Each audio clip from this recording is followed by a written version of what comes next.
Well, the pardons are back in the news, which is good. Trump has pardoned the J6 besiegers, and I wanted to share a chapter in my book, Chapter 3, about the pardons, because I think it's a relevant time to talk about this. This is called Justice Undone, an End Run Around the Judicial Process. As a criminal, Trump is most comfortable in the presence of other criminals. Other than when he was joking around with corrupt Russian diplomats in the Oval Office, has he ever looked as happy as he appeared in that video where he's with Jeffrey Epstein dancing? Even as the GOP nominee for president in 2016, his inner circle was honeycombed with sketchy characters. Mike Flynn, his disgraced former national security advisor, is a felon. He was convicted of lying to the FBI, and he was a key figure in the lead-in to J6. Michael Cohen, his personal attorney, was convicted of tax evasion and campaign finance violations related to the Stormy Daniels imbroglio. Paul Manafort, chair of the Trump campaign from June through August 2016, prime treason season, was indicted for conspiracy against the United States, money laundering, FARA violations, and a host of other charges. He was convicted and spent 23 months in prison. Roger Stone, Trump's longtime chum and political advisor, was indicted on 5 counts of false statements, 1 count of witness tampering, and 1 count of obstructing an official proceeding. He was convicted and sentenced to 40 months in federal prison. Stephen K. Bannon, who ran the Trump campaign after Manafort's departure and was even on the national security team for a minute, was indicted for wire fraud and money laundering. He was indicted again this past year, 2024, for obstruction of Congress and was convicted. He was sentenced to jail time, but as of this writing has yet to be ordered to the Huskow. Actually, he went to jail. So there. George Papadopoulos, one of Trump's foreign policy advisors, was convicted of making false statements to the FBI. His drunken gossip is what led the FBI to open its investigation into Trump's ties to Russia. He served 12 days in federal prison. Tom Barrack, longtime Trump crony and one of his money men, was indicted for acting as an unregistered agent for the UAE. He was acquitted. Tom Barrack acquitted. And Rudy Giuliani, whose father did time in Sing Sing for sticking up a milkman, really, and later worked as a mob enforcer. Rudy was allegedly involved in the extortion of Ukraine's President Zelensky, was a leader of the movement to illegally overturn the 2020 election, and on January 6, 2021, demanded trial by combat. That's a quote. He was indicted in elections cases in Georgia and Arizona. According to a lawsuit filed against him by a former employee, Noel Dunphy, he's a serial sexual assailant, an allegation that rings true to anyone who saw the second Borat movie. Now, that's a lot of shady characters to be associated with, and that is far from a comprehensive list of shady characters. I haven't mentioned Alan Weisselberg, the longtime CFO of the Trump Organization, who pleaded guilty to 15 felony counts of tax evasion, or Junior Eric and Ivanka, or Kellyanne Conway's grandfather, or Matt Gaetz, or Jim Jordan, or Eric Prince, or Eddie Gallagher, or Ghislaine Maxwell. I did mention Jeffrey Epstein, but still, Jeffrey Epstein. On and on it goes to infinity, a Mobius strip of mountebanks and scoundrels. To state the obvious, people don't associate with so many criminals who are not criminals themselves. As president, Trump had a singular way of ensuring the loyalty of his crooked associates.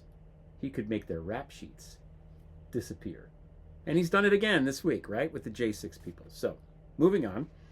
Unlike most other powers granted to the president by the Constitution, the power to grant executive clemency is virtually unchecked. Some have argued that because the power to grant clemency is unlimited, Congress has no oversight role over grants of executive clemency. The opposite is true. Because the president can grant clemency to whoever he wants, for whatever reasons, it is critically important that certain grants of clemency be subject to congressional and public scrutiny. If the scrutiny were not applied to grants of clemency, the power could easily be abused, as we have seen. If the preceding paragraph doesn't sound like my voice, it's because someone else wrote it. Dan Burton, then the chair of the House Committee on Government Reform, and his team. Burton, a Republican, is a former representative from the 5th District of Indiana. That excerpt is from a lengthy report sent to House Speaker Dennis Hastert on May 14, 2001, entitled Justice Undone, Clemency Decisions in the Clinton White House, and concerns President Clinton, on his last day in office, granting a pardon to uber-wealthy financiers and longtime international fugitives Marc Rich and Pinky Green.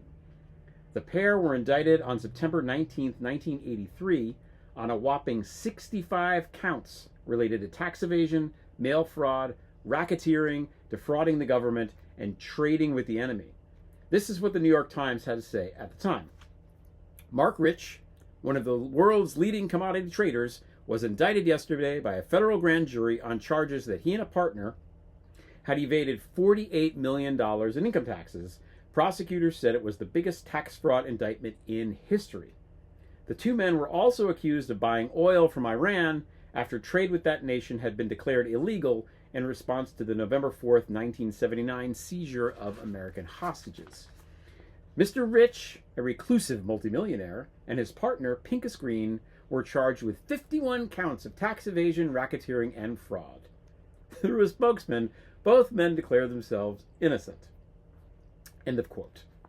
As soon as he got wind of the prosecution, Rich turned tail and fled the country, holing up in Switzerland, a country with a notoriously lax attitude towards foreign tax collection that he knew would not extradite him. He spent 17 years on the lam, evading numerous attempts at arrest, which is no doubt easier to manage if you have hundreds of millions of dollars to throw at the problem. Marc Rich was the prototype for an emerging strain of white-collar criminal that Americans 4 decades later know too well. He was amoral, willing to do business with anyone and everyone with the means to engage his services, no matter how despicable: mobsters, despots, drug traffickers, arms dealers, oligarchs, ayatollahs. He had no national loyalty. Born in Belgium, but a U.S. citizen, he was all too happy to renounce, at the first whiff of trouble, citizenship of the country that took him in during the war. He played the intelligence services of other countries to curry favor with the nation that issued his passport. And, oh yeah, it was his audacious cheating on his taxes, which is screwing over the rest of us, that got him in trouble in the first place. We see traces of Marc Rich in Paul Manafort, and Roger Stone, and Jeffrey Epstein, and Jared Kushner, and Eric Prince, and Donald Trump.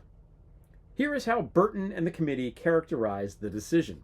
Again, quoting Burton, a Republican. The pardons of Marc Rich and Pinky Green were the most controversial and most outrageous pardons issued by President Clinton, and likely by any president. Not anymore. Rich and Green were fugitives from justice and were two of the largest tax cheats in U.S. history. In addition, they had a long and disgraceful record of trading with America's enemies, helping prop up the Ayatollah Khomeini, Saddam Hussein, Muammar Gaddafi, and the Russian mafia, among others. This track record has led even Marc Rich's lawyers to call him a traitor, quote, and observed that he has, quote, spit on the American flag, end quote. It is beyond any dispute that Marc Rich and Pinky Green did not deserve pardons. Therefore, the inevitable question is why the president granted them. End quote from Burton. Some of Marc Rich's vast fortune wound up in the hands of his ex-wife, Denise Rich, and through her to the Democratic Party, the Clinton Presidential Library Foundation, and the Senate campaign of Hillary Clinton. More found its way to Israel, where prominent government officials from across the political spectrum lobbied Bill Clinton on Rich's behalf. Still more was used to pay for fancy lawyers with fancier political connections. The optics were terrible. Whatever President Clinton's actual reasons for granting the pardon, it looked sketchy as all get out. And it reinforced the crooked Hillary narrative in 2016, when, a few days before the election, the FBI dumped a tranche of documents related to the Rich pardon. It's hard to find anyone in Washington of either party who supported the move. Democrats were outspoken in their disgust.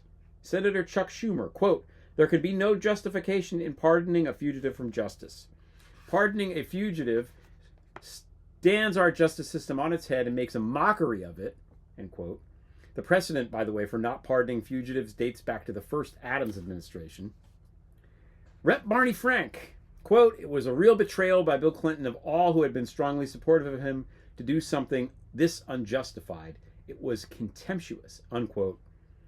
Representative Elijah Cummings, quote, "It's one thing to go to trial. It's one thing to stay here and face the music. It's one thing to be found not guilty. It's a whole other thing, in my opinion, when somebody, because they have the money, can go outside the country and evade the system. I tell you, it really concerns me because my constituents have a major problem with that, and I do too." Representative Henry Waxman, quote, "The Rich pardon is bad precedent. It appears to set a double standard for the wealthy and powerful, and it is an end run around the judicial process." Bill Clinton came to regret it too. Burton's committee, meanwhile, positively excoriated the move. Another quote here, long one. "President Clinton is ultimately responsible for the pardons and must ultimately provide an explanation of why he granted them. He has, however, failed to provide any satisfactory rationale for his actions. He has failed to answer any serious questions and instead has offered only one self-serving, factually inaccurate newspaper column to justify the pardons.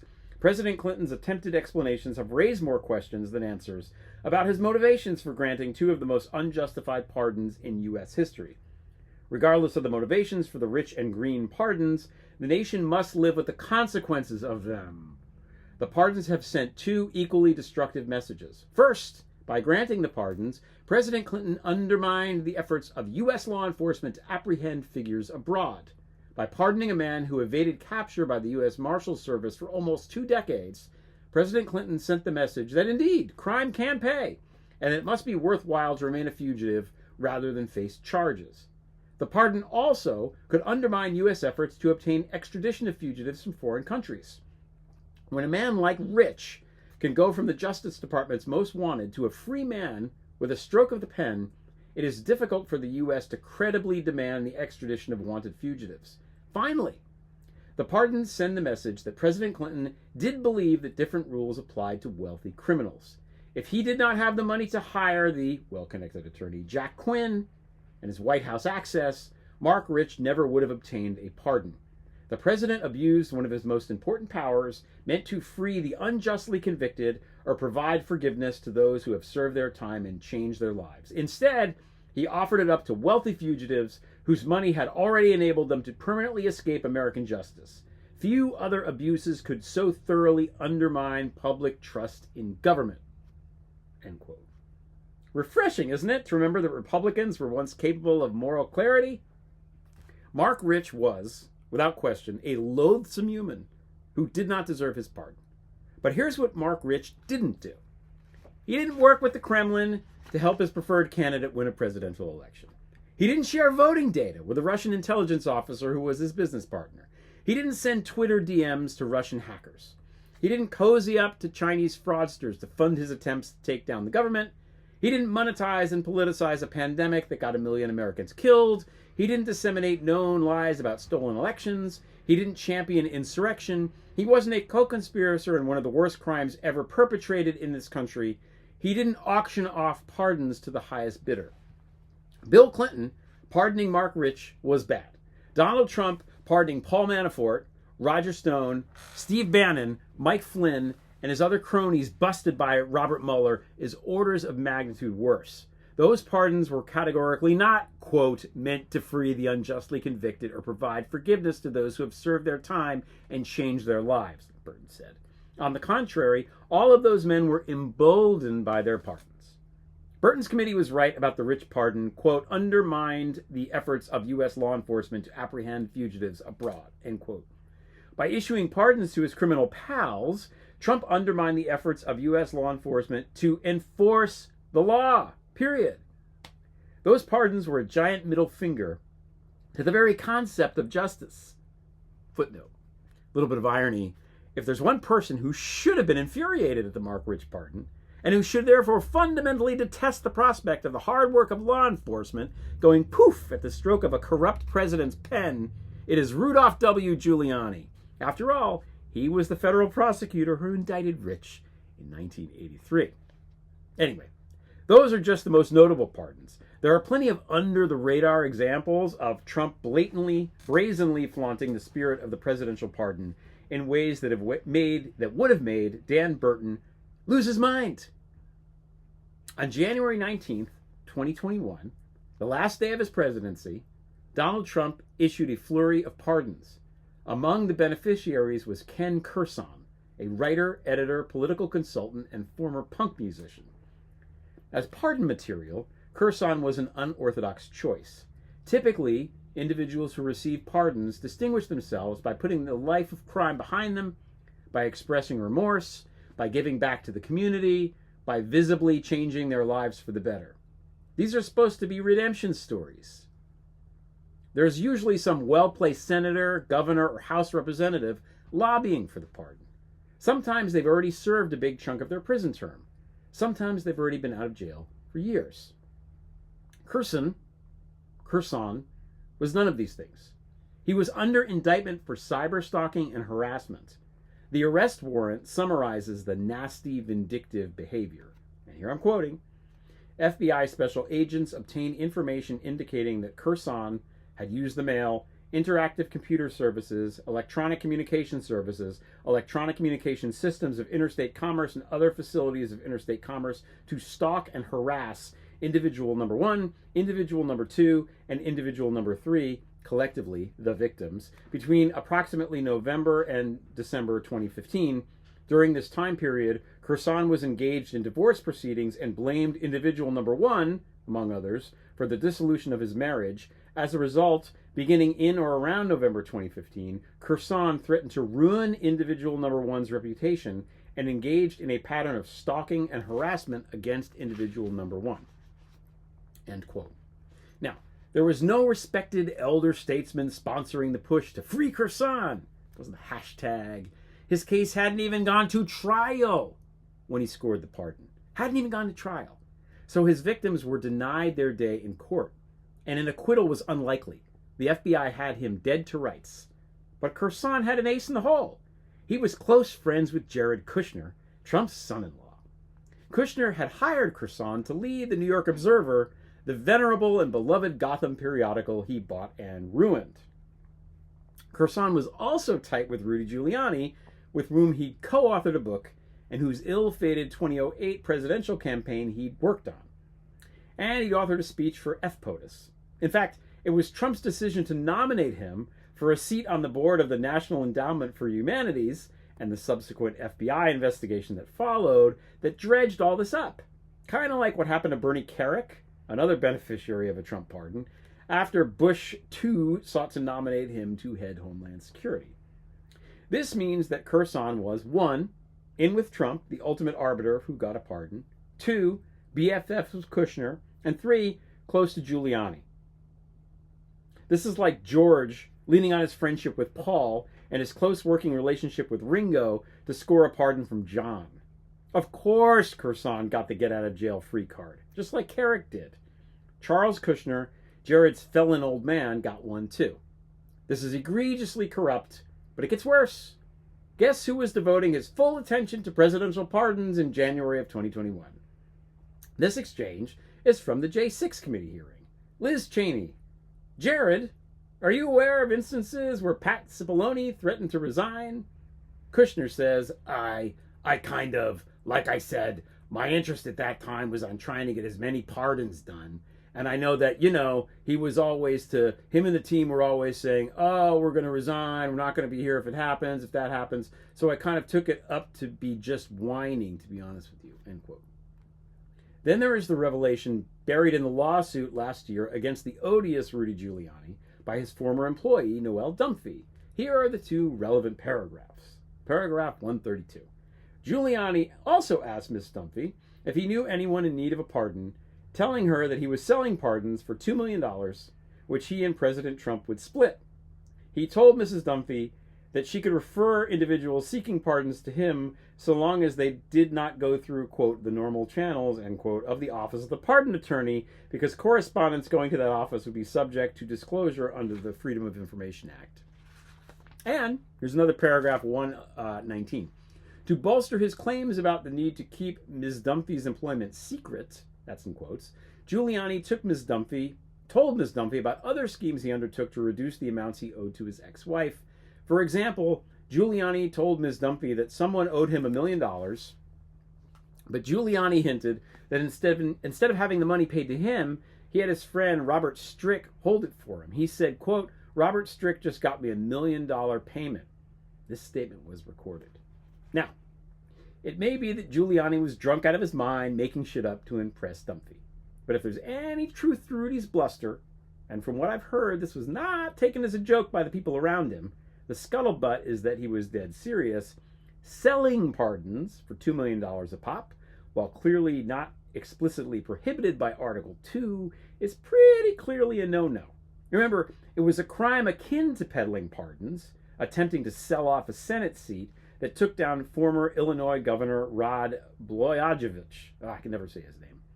Coincidentally, Blagojevich was 1, a member of Burton's committee, and 2, himself the recipient of a Trump pardon. One last note about Ken Kursan. He wasn't able to avoid further legal troubles. Just 7 months after scoring his pardon from Trump, he was arrested again. He subsequently pleaded guilty to 2 misdemeanors related to his cyberstalking. Now, given what we know about Donald Trump's penchant for monetizing anything of value, his endorsement, his TV shows, the Washington hotel he illegally owned while in the White House, the documents he stole, as well as the specificity of Giuliani's instructions, there's little reason to believe Rudy was lying. Put it this way, if we find out that Trump really was selling pardons, would anyone be surprised? Nothing could be more on brand. 3+ years later, and this book came out in May of 2024. And in light of Noelle Dunphy's bombshell allegation, it is instructive to look back on the Trump pardons. Who got them? What they did to run afoul of the law? And in the case of his pardoned co-conspirators, what they've been up to since winning their freedom. Let's start with who Trump chose not to pardon. His personal attorney, Michael Cohen, who flipped on him, was not pardoned. Jeffrey Epstein was only in custody for 6 weeks before his death, so he never got a pardon. Ghislaine Maxwell was the beneficiary of a Trump well-wish, but not a pardon. Julian Assange was not pardoned. Edward Snowden was not pardoned. Yevgeny Prigozhin, Putin's chief who Mueller indicted, was not pardoned. Semyon Mogilevich was not pardoned. There are some lines, apparently, that even Trump dared not cross. We should also acknowledge, in the interest of fairness, that some of his pardons were completely justified. I question Trump's motives for pardoning the boxer Jack Johnson or the women's rights leader Susan B. Anthony, but it's for the good that they were formally pardoned. Michael Tedesco was already pardoned by President Obama, but a clerical error didn't absolve him of all his crimes. Trump fixed that. And free Lil Wayne. The individuals Trump did pardon, in the main, fall into several categories. Corrupt members of Congress, most of them Republicans, GOP political operatives, wealthy folks he or his family knew well or who donated big bucks to his campaign, war criminals, garrulous bootlicking sycophants, and co-conspirators in his various illicit enterprises, especially related to the 2016 election. So, let's go through. Corrupt members of Congress. Among the miscreants Trump pardoned were 7 former GOP congressmen. Chris Collins of New York, insider trading, lying to the FBI. Duncan Hunter of California, conspiracy, wire fraud, campaign finance violations. Texas's Steve Stockman, money laundering, misuse of campaign contributions. Rick Renzi of Arizona, corruption. North Carolina's Robin Hayes, lying to the FBI. Mark Sylvander of Michigan, obstruction of justice, acting as an unregistered foreign agent, indicted for money laundering. And perhaps the most brazenly corrupt of all, Duke Cunningham of California, bribery, fraud, tax evasion.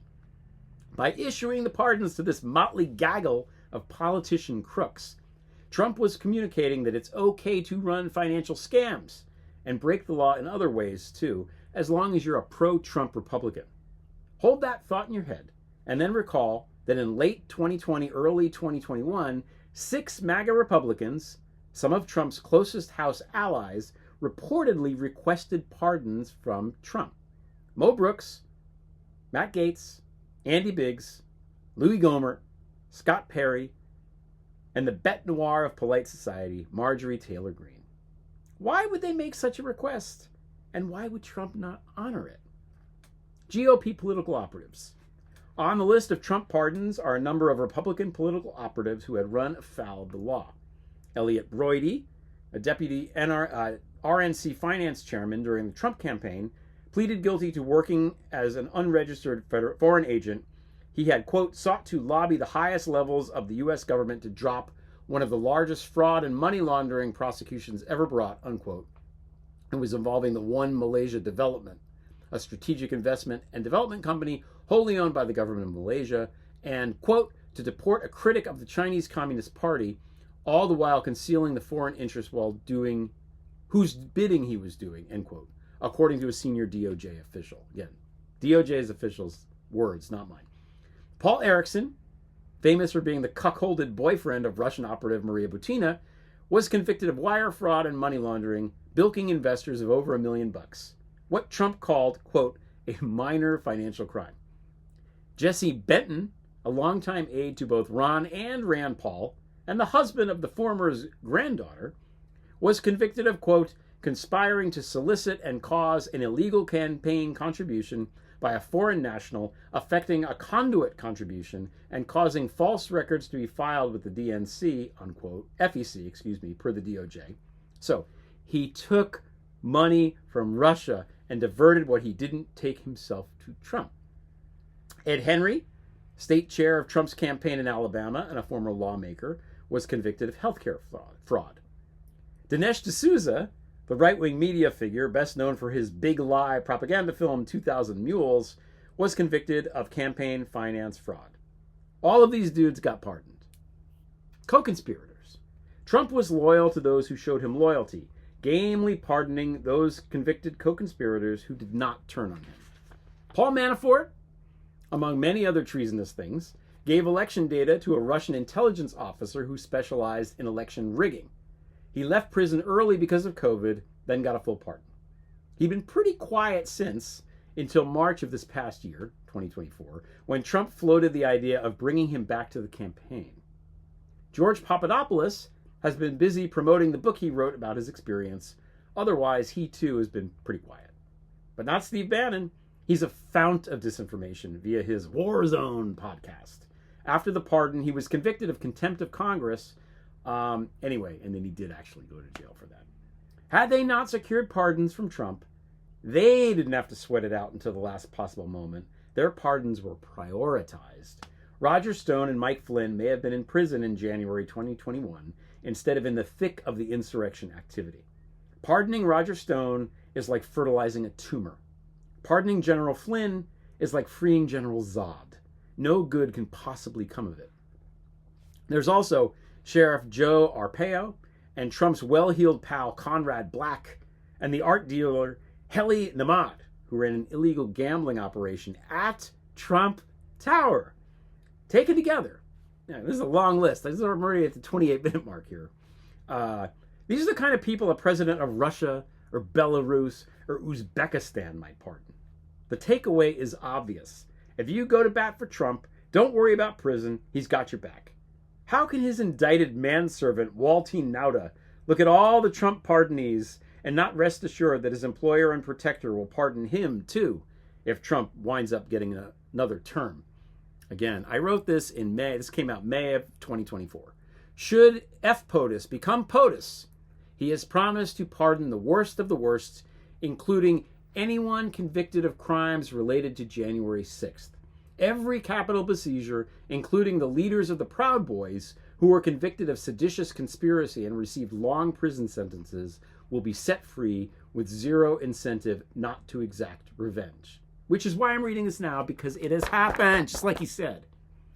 The Constitution is vague on the subject, but presidential pardons are intended to correct errors or to show mercy, not to reward sycophants for their loyalty, and certainly not to obstruct justice. It is also strongly implied that a president cannot pardon himself. But then, the founders assumed the chief executive would not himself be a criminal.